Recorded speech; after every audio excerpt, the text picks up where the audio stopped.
and welcome to another edition of Mr. Zoller's Social Studies Podcast.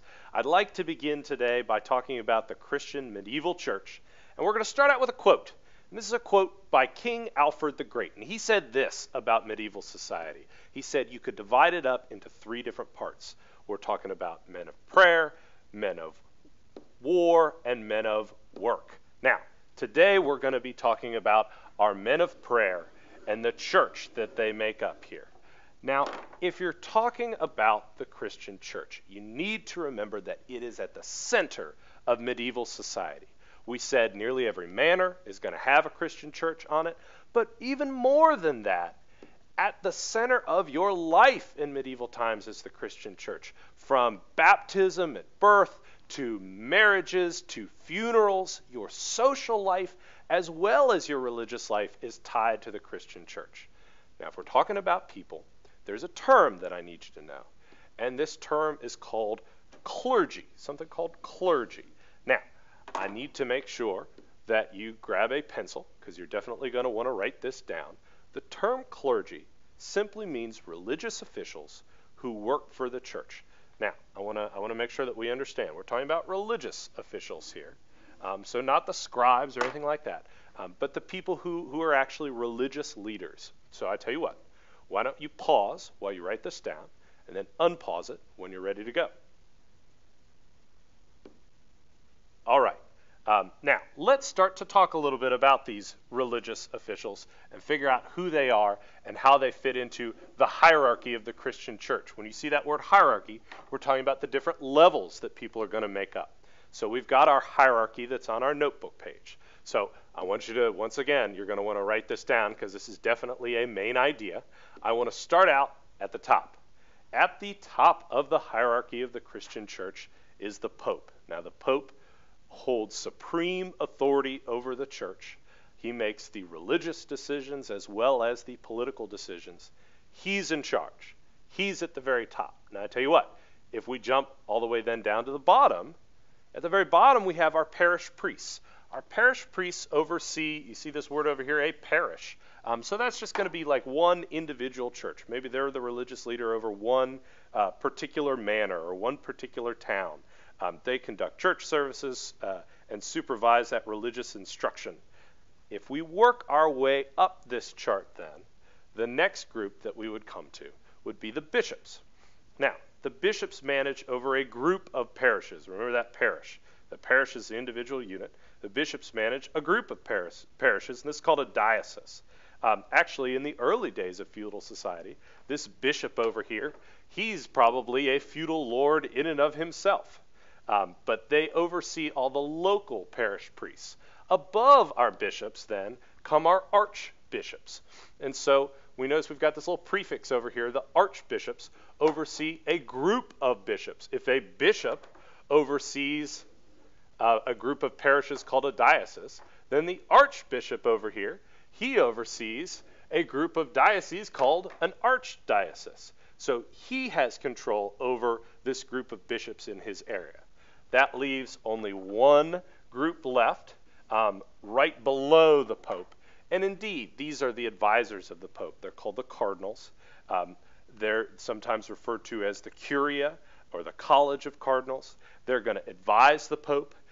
They're going to provide spiritual advice, political advice, legal advice, and indeed, they're going to choose the Pope once the Pope dies and they're in need of selecting an additional Pope.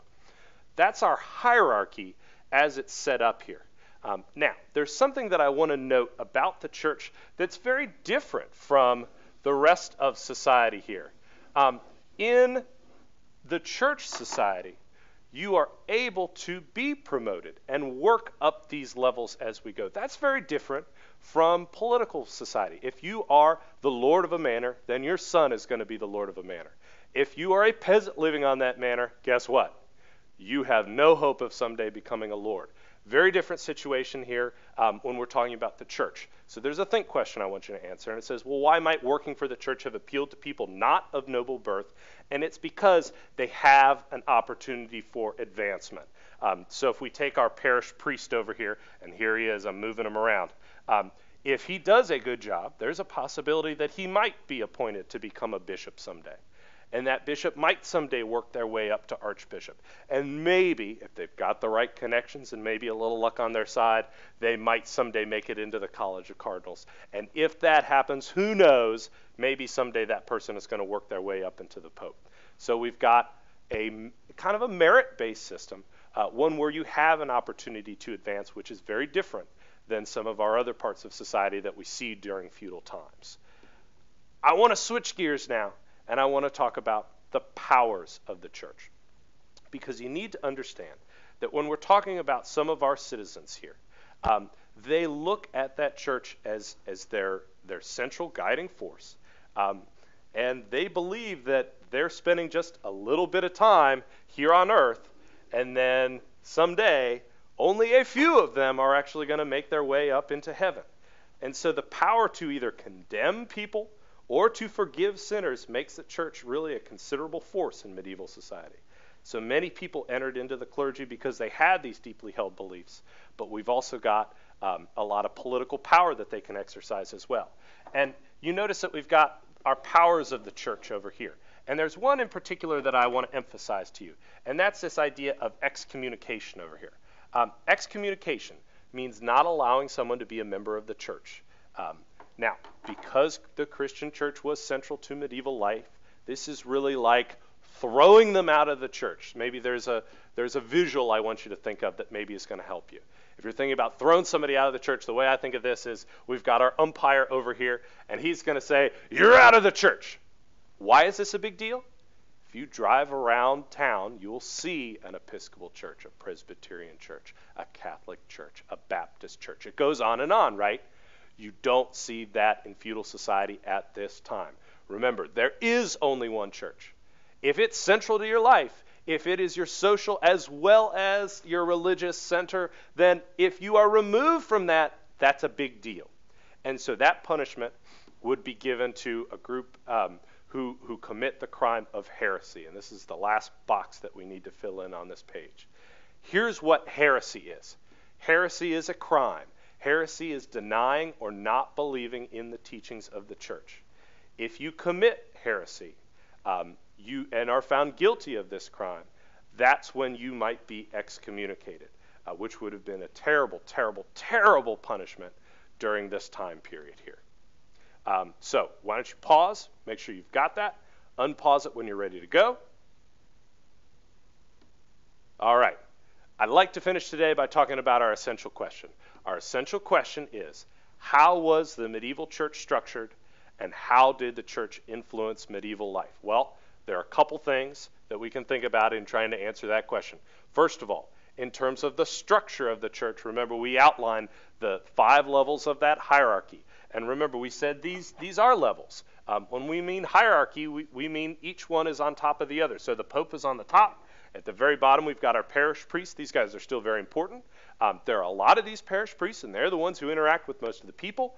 But in terms of the decision-making power of the church, which was very, very great, remember, the church is the one thing that ties all of Europe together during this time. The Pope really is in the supreme point of power here. The other part of the question, in terms of how does it influence daily life, I want you to think about a couple things. I want you to think about how we said it is very central, speaking of the church to life, how you've got that church that's at the center of all these feudal manors that exist there. And then the other thing maybe to consider would be the powers of the church. And that'll set you up for some discussions that we're going to have, and I think that'll help you answer this essential question. I hope you have enjoyed today's podcast.